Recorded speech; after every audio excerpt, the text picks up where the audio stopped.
afternoon. Thank you very much for attending today. This is a great turnout, and I just want to thank you all for your attendance. I'm going to just talk very briefly. This isn't about me. This is about you, the veterans. You know, I reflect back on all the things that I've had the opportunity to grow up as an American. You veterans, whether you served before I was born and while I was born and to this day, I owe you a ton of gratitude. I wouldn't have the things that I have without you all. Any success I have, you all were part of it. Those who were before me, you paved the way to keep America strong. Those who were there while I was born and growing up, you allowed me to continue. And for those of you who serve today and in the future, thank you for not just me, but my children as well. You know, you allow me to go to any school that I choose to do. You allow me to do any type of work that I choose to do. You allow me to have the things that I enjoy right now, and I can't thank you enough. Any success that I have, you all are part of it. And the women who stand behind their men to do that, thank you as well, because I know it's tough. You know, my father retired Air Force, and you know, my mother, I know, had to move around to various places, and without my mom there to support my dad, I know it would have been very difficult. So I just wanted to thank each and every one of you for your service to our great country.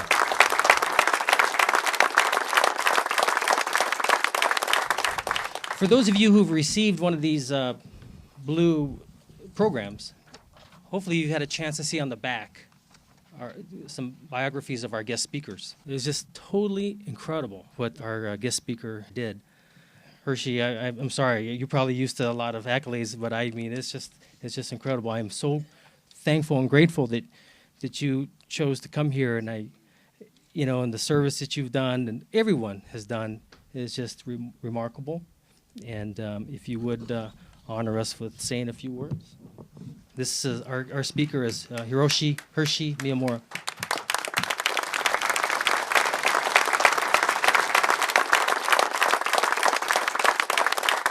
I would like everyone here to know that I am proud to say I am a veteran. I was hoping we'd see more of the younger veterans because I am also with the New Mexico State Veterans Affairs as a council member. And I would like to urge all of the young veterans to apply for benefits that are available to them and for them for the services they provided. And so many of them ignore or think that they are not deserving of any kind of benefits, but a lot of them are very surprised when they find out what is available. So my message would be to tell your fellow veterans, especially the Iraqi veterans in Afghanistan, to apply for any benefits once they leave the service. And a lot of World War II and Korean veterans are not applying for the services that are available. And I'm telling you, you should apply for them because they're there to help you if you need the help. And I would also like to say one of the real reasons I'm here today is to try to drum up support for my good friend Ken. He tells me he's running for the mayor.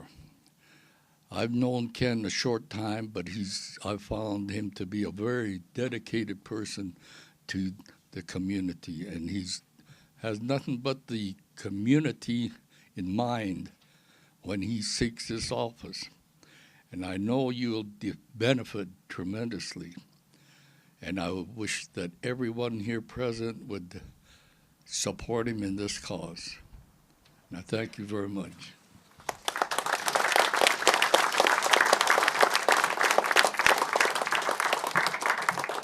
Thanks, Hiroshi. This wasn't supposed to be a political. Let me tell you something that's interesting. Although it's not on the program, this man came up to me. He says, "Is Mike going to be here?" And of course, anyone who knows my father, he goes by Mike. I said, well, no, well, yeah, my dad will be coming here soon. He says, no, Mike Miyamura. I go, you mean Mike Miyagishima? He goes, no, Mike, Hiroshi. I go, he goes, by Mike? He goes, yeah, I knew him by Mike. I go, where'd you know him by Mike at? He goes, I was in prison with him at the POW camp. I said, you're kidding me. So, obviously that's very rare. So I asked if he would sit up here with his friend Hiroshi, and if he'd just say a couple words, and we're very honored to have him here.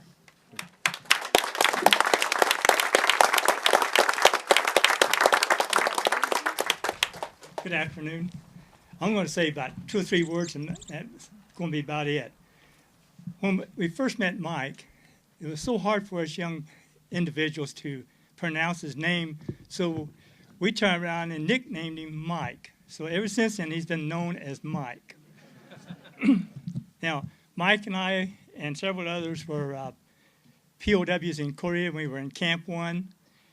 And on August the 20th, 1953, Mike, myself, and 59 others were released from the Chinese communists and turned over to the United Nations in Pamajan.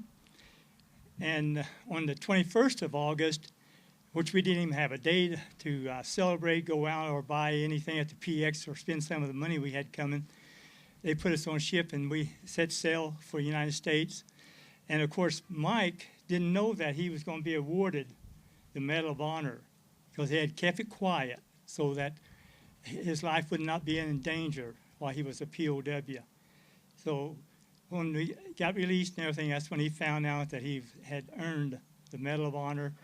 And when we landed in San Francisco, they hurried Mike off the ship. We didn't even get to say goodbye or anything, and took him and presented him with his Medal of Honor.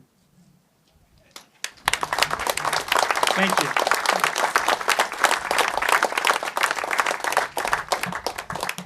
Jack, thank you very much for that. That was Jack Chapman.